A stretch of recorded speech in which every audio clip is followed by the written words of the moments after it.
So here we are going to see about influence line diagrams.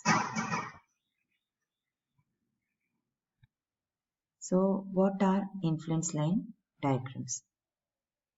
So just consider a simply supported beam AB.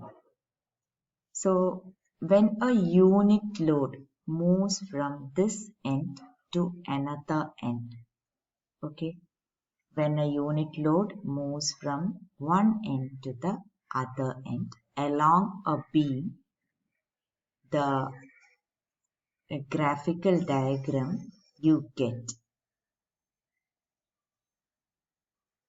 Graphical diagram you obtain is the influence line diagram. Okay. When a unit load moves from one end to the other end across a beam, just one end to the other end. That is, you have the load keeping on moving. It is not now that we have studied the previous cases to determine reactions and all. In that case, the beam is constant at a point. You have studied from a distance some 2 meter, from this distance from 3 meter. In this case, the beam is constant over this point. Now, in the case of ILD, a unit load is moving from one end to the other end. And you obtain a graphical diagram for the responses of the beam. Now, what are the responses of the beam? What do you mean by responses? Already you know, that is what all are acting on the, when loads are acting, how does the beam react? Now, what all are the responses?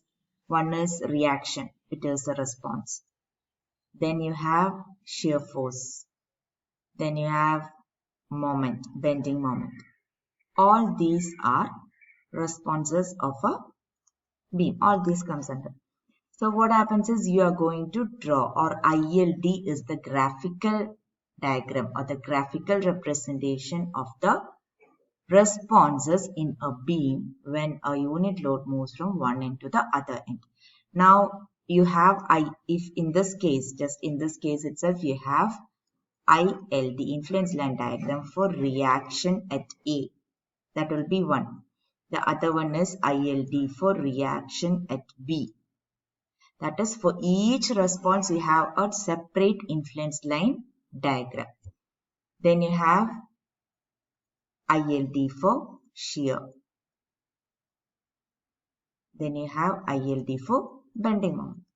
Or whatever type of response is there, it is different. ILD is different. Influence line diagram for bending moment. All these figures you have, all these responses you have different influence line diagram. So next, what you need to know is, I've told you that it is the graphical representation. You have a beam over here moving from one end to other end.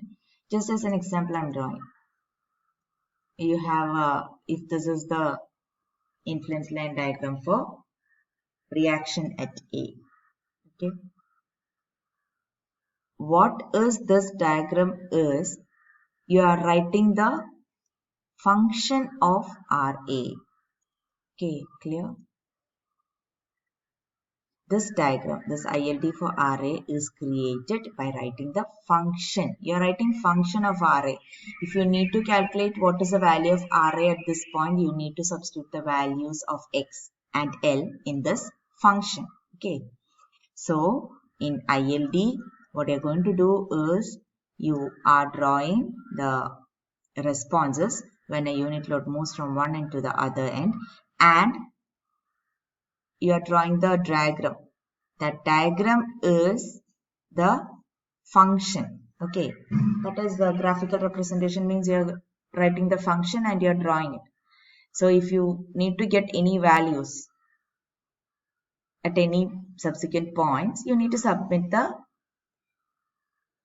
for X and L in the diagram. Okay,